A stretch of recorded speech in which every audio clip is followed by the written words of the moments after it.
a second here. Let me send this to a few people. I'll get started here. Topic tonight is police reform. So, Police De-Escalation Task Force, Cindy. How's my feed? Does it look choppy to you guys, or is that just me?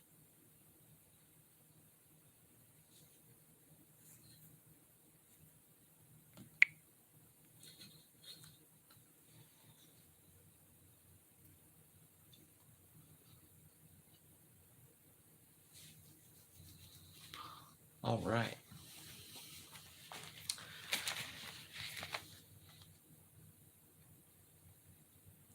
Let's go ahead and hop to it. Good evening, Lori. So tonight, I sort of wanted to discuss. Okay, extortion watchers, gotcha. I sort of wanted to discuss police reform, but not exactly just police reform, but some of the reasons for police reform,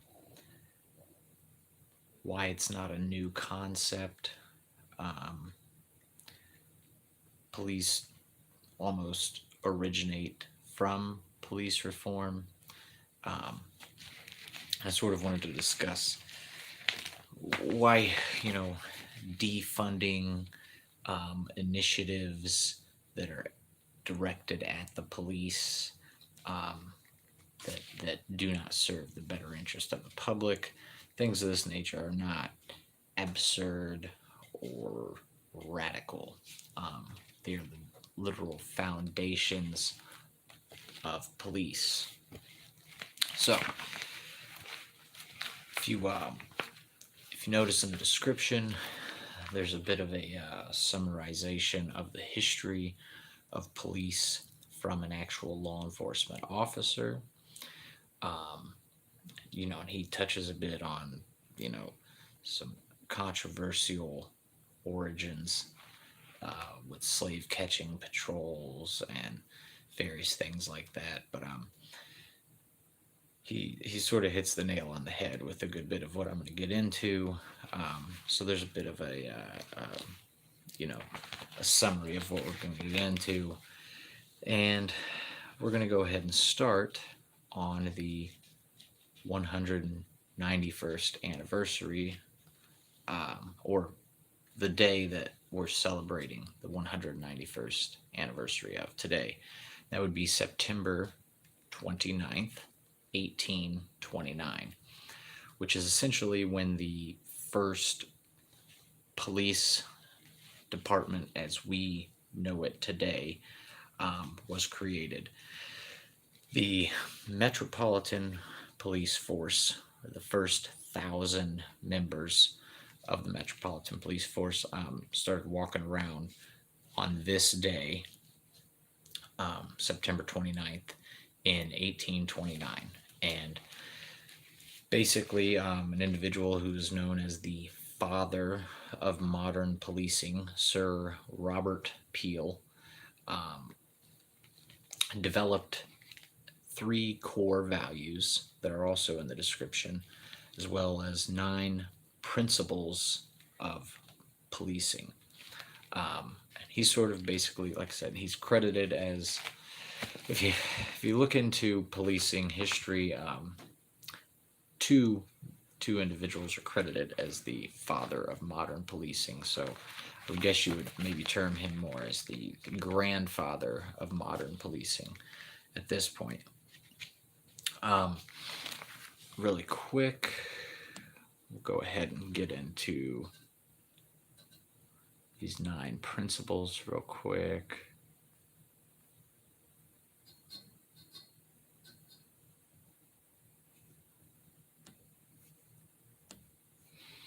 One second here.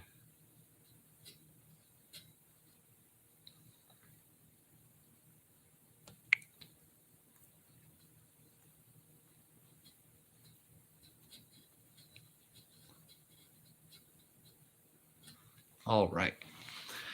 So, Sir Robert Peel's 9 Peelian Principles of Policing. That's a mouthful. Try saying that 10 times fast. Number 1, to prevent crime and disorder. To prevent, here, before we start this.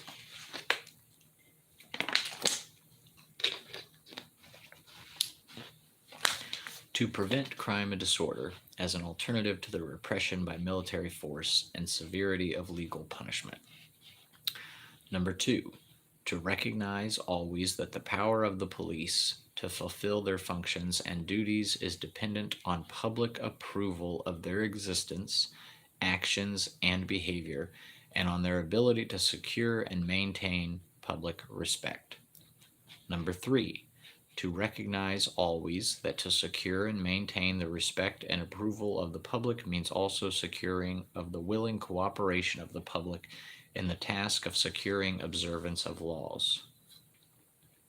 Number 4, to recognize always that the extent to which the cooperation of the public can be secured diminishes proportionately the necessity of the use of physical force and compulsion for achieving police objectives.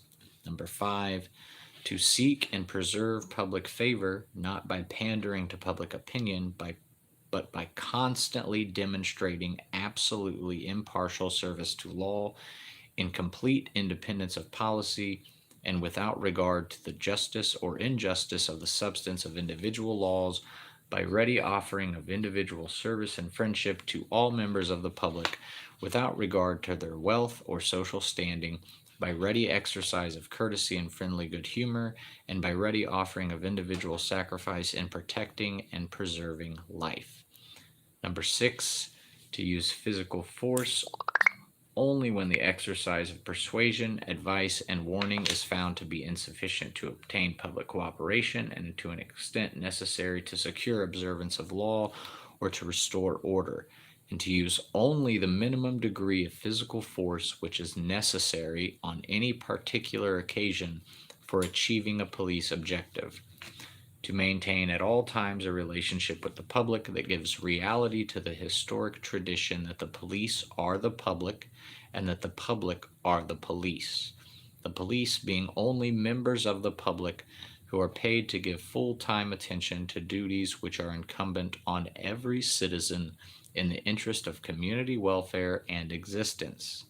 Number 8, to recognize always the need for strict adherence to police executive functions and to refrain from even seeming to usurp the powers of the judiciary of avenging individuals or the state, and of authoritatively judging guilt and punishing the guilty. Number 9, to recognize always that the test of police efficiency is the absence of crime and disorder, and not the credible evidence of police action in dealing with them. All right, so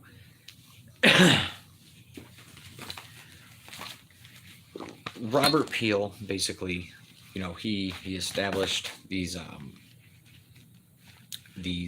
core values and principles of policing that sort of are the foundations for our modern day police departments. As I said, this was created September 29th, 1829, in London. 9 years later, the first police department in the United States of America was created in Boston. The following year, in 1839, the first political cartoon about police overstepping their boundaries was drawn by Richard Doyle. 1845, the New York Police Department was created. 1893, New York Times coins the term police brutality for the first time. By the way, since we're going through the timeline here, from the inception of the idea of community policing until about the 1920s or 30s, so that about 100 years or so is known as the political era, if you look into policing history. And then from about the 1920s, 1930s until the roughly 1980s, 1990s is what's known as the reform era. So there's about 60 years here or so where police reform was, what we were doing. It's literally 60 years. There's all kinds of stuff that comes out of this. So one of which would be the creation of the first Fraternal Order of Police, which was on May 13th, 1915. Fort Pitt Lodge Number 1 was founded by Martin Toole and Delbert Nagel in Pittsburgh. FOP went national 3 years later in 1918. The fingerprint ID system was created in 1924. Squad car radios were introduced in 1928.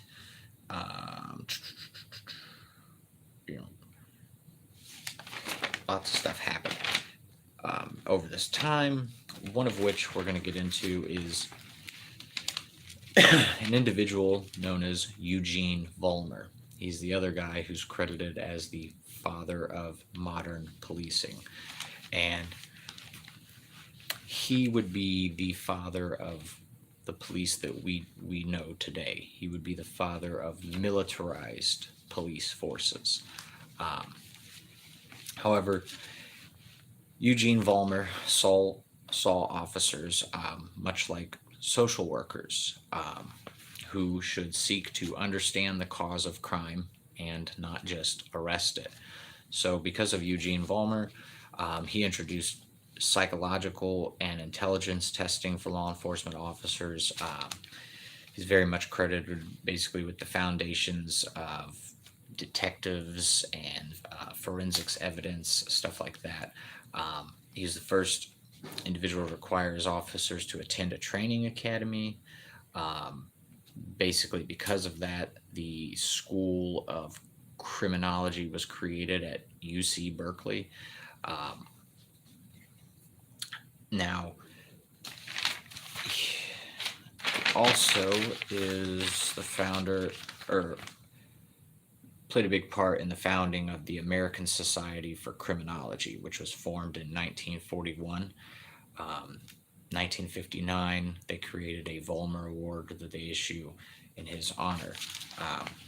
Now, one of the reasons that he's important is also because he recognized why police reform was necessary.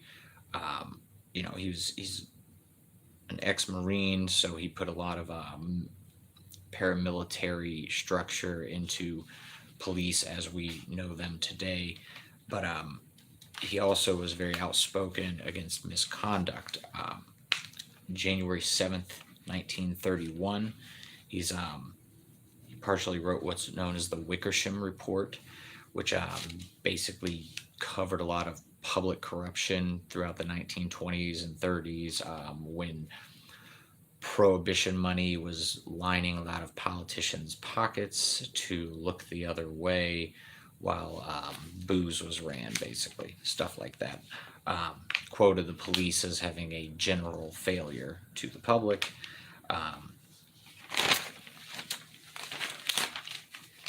Anyway, so interestingly enough, he would have been against the war on drugs. He's quoted as saying, like prostitution and like liquor, drug use was not a police problem.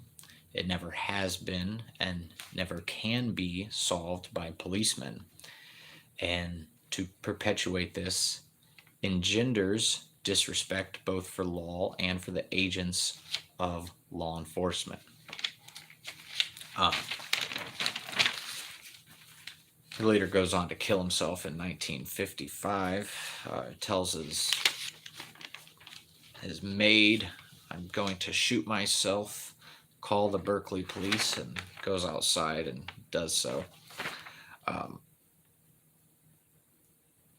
Anyway, shortly after that, the effects of his militarization of the police and surveillance policing start to take effect.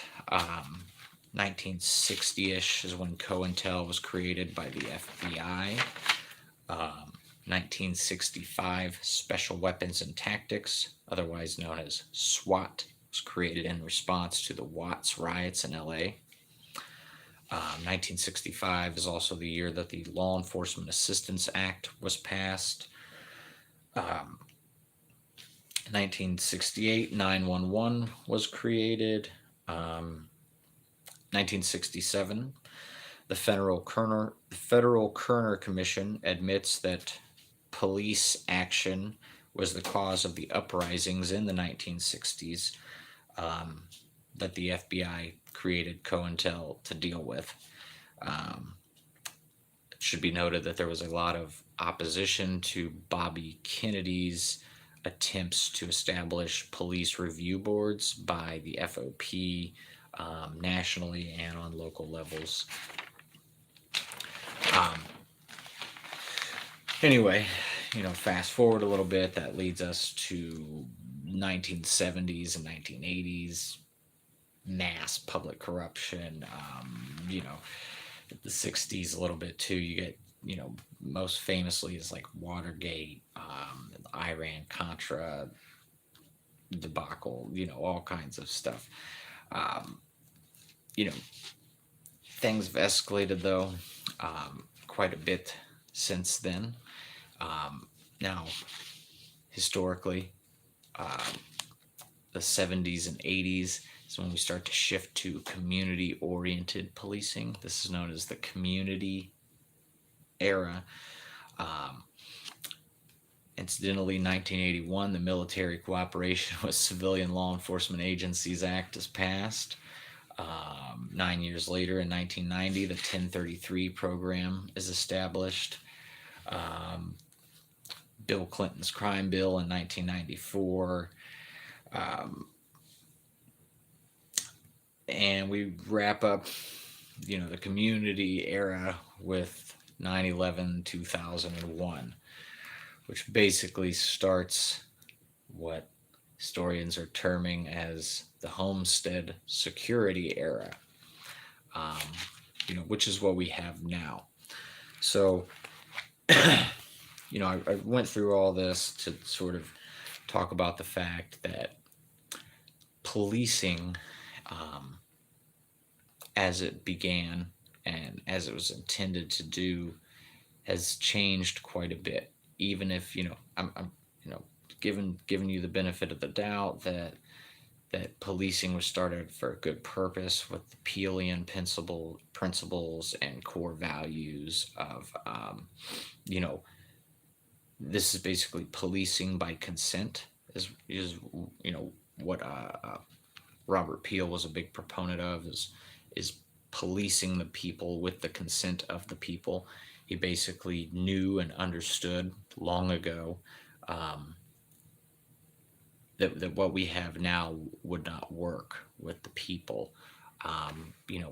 Right now we don't trust law enforcement. They've lost a lot of the public trust. There's no social accountability, which is defined as the right to information and direct action equaling government response. And here in America, with our police force the way it is, we have the warrior cop kind of thing going since pretty much 9/11, 2001. It changed the game. Now,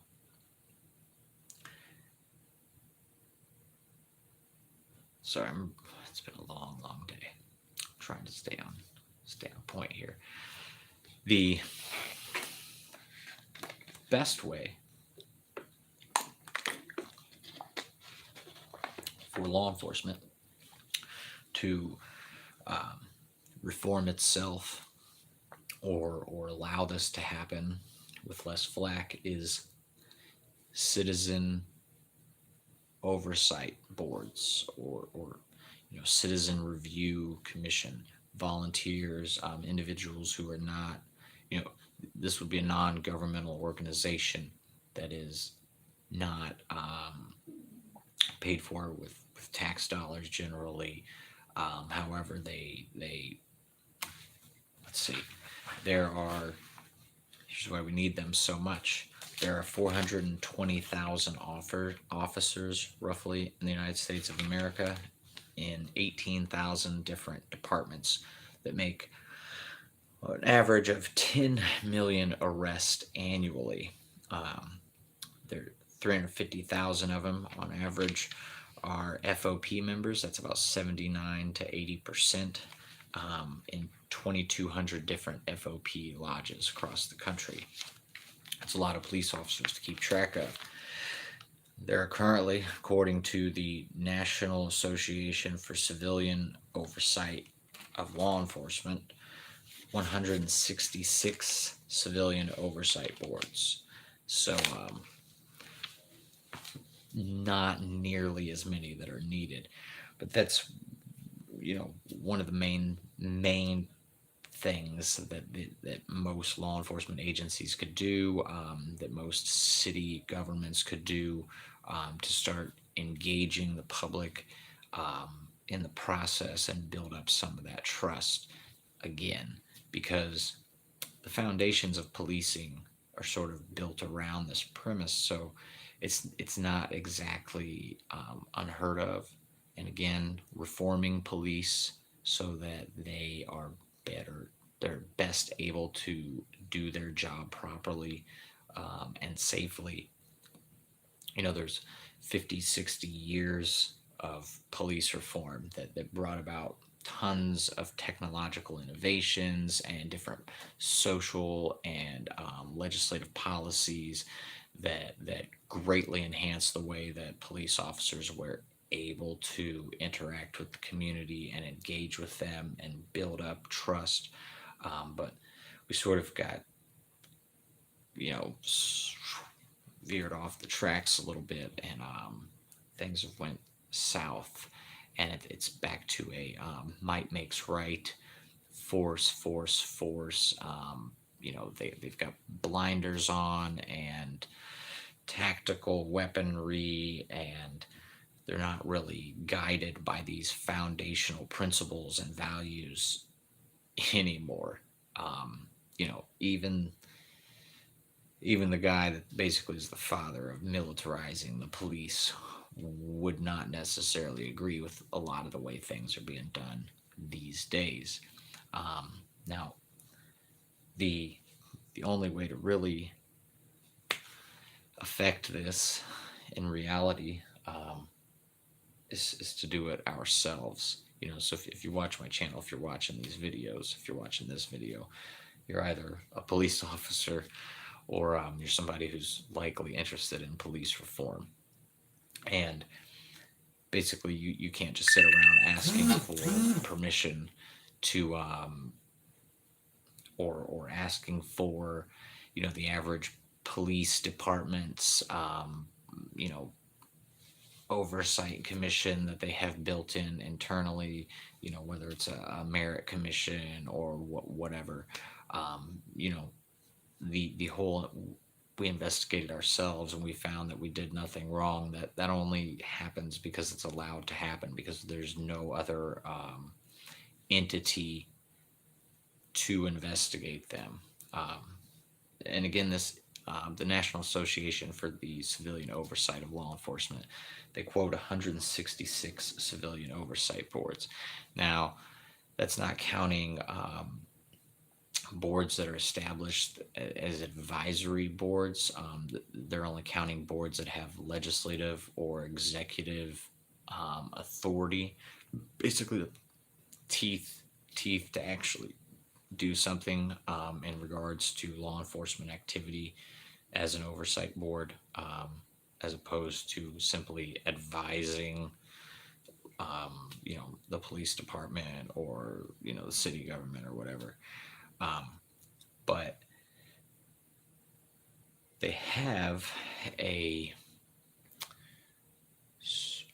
civilian oversight practitioner certification. I think it's 45 hours. I believe it's currently available online, and you get a 1.5 hour credit per online session. It's relatively affordable. It looks like you have to purchase a membership as an individual, but then I believe you can access the ability to get certified and take that class and whatnot. But they will basically they provide technical assistance, it seems, and various advice and whatnot. I'll put a link in the comments section after this is all uploaded for their website and whatnot. But they're basically a nationally recognized commission that's working on. I just was watching a video. I'll share this too. Maybe 2 weeks ago, they basically got civilian oversight 101, and walks you through the basics and whatnot.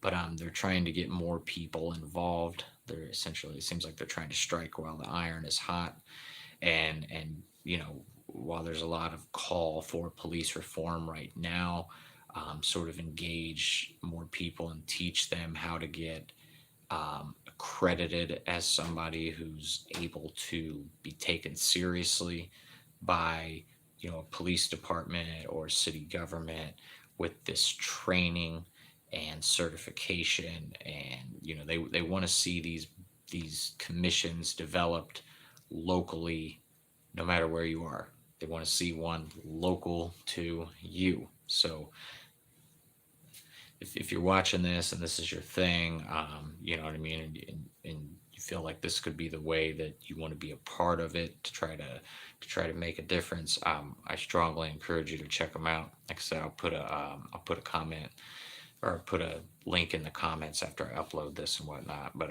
it's the National Association for Civilian Oversight of Law Enforcement, NACOLE, kind of like Nicole with an A instead of an I. But yeah, like they have a YouTube channel as well, so you can check out that video that I'm talking about that walk you through the basics, and it sort of explains what they do and what they'll try to teach you and all that. But let's see, any other cool fun facts?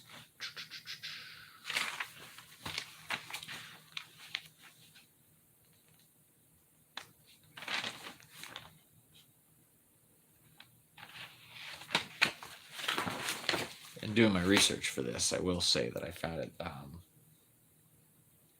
very ironic that the militarized father of policing kills himself. Tells his maid to call the police first. Yeah. Wasn't ready for that tidbit of information today. But the Wickersham Report, if you're somebody like me that likes to read long, boring PDFs, the Wickersham Report is pretty interesting. They were addressing police corruption in 1931. So it's the only thing new is the cameras. The only thing new is the cameras. Anyway, why do we need police reform? Because the police are nowhere near what they were, what they're supposed to be, what we think they are, what they think they are, what they're supposed to be, what we teach our kids they are. It's very difficult these days to teach your kids that when they see a police officer that they can run up to them and hi is what it is. But why do we need police reform? Because FOP's not going to do it. The police aren't going to do it. The people that pay the police and vote on their raises and live in neighborhoods that are heavily protected by the police, they're not going to reform the police. Not in a fashion that's going to provide accountability or transparency or oversight. Only in a way that's going to, increase the police's access to, various 1033 program weaponry, which, you know, 2015, Obama put some limitations on, but 2017, Jeff Sessions opened it back up full throttle. It's you're gonna, the response to public outcry for police reform is met with rifles and riot gear, and so we're a long way where we came from. With what police were supposed to do and whatnot. But the police were created in response to what's wrong with the police. And the police have been reformed, numerous times to deal with basically politicians misusing police for their own intents and purposes. Most police reform is sparked to deal with public official corruption. Public officials engaged in crimes typically result in mismanagement of police departments. So a lot of the reform is in response to, bigger problems. But anyway, you are the one responsible. So get out there, learn your stuff, look into this program. It's looks very promising. It's probably something I'm going to do over the winter time myself. So I have not watched the debates yet, guys. So I'm sure yeah. I don't even want to know. I'll see it in meme format. Anyway, I'm going to wrap this up. Man, it looks like I'm so choppy on this. Like, am I as choppy as it looks here?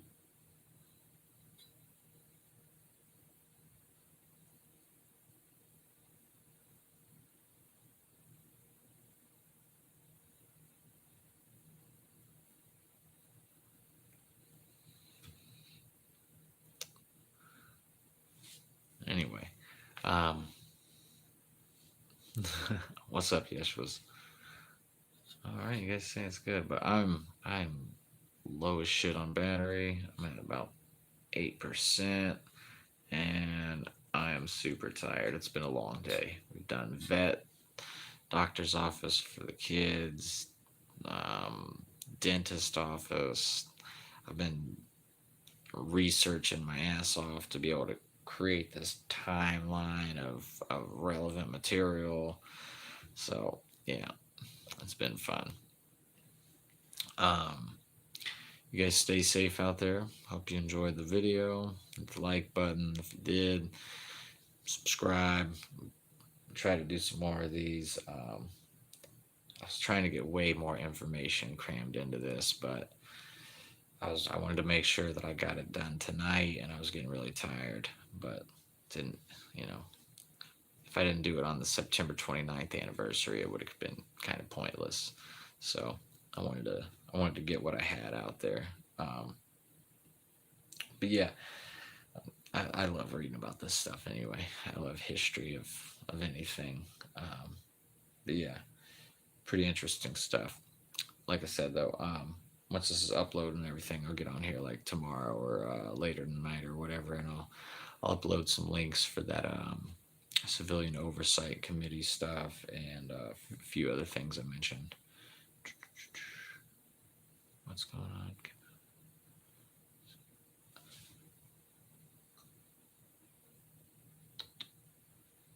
Hot Block Hot Springs, thank you much. Yeah, I can't even try to watch that stuff, man. It's I'll see highlights and stuff on Facebook, but yeah, it's a shit show. I got my own shit show to run here,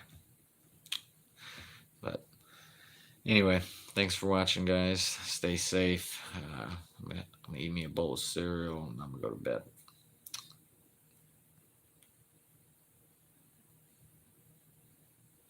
Thanks, Cindy, for modding.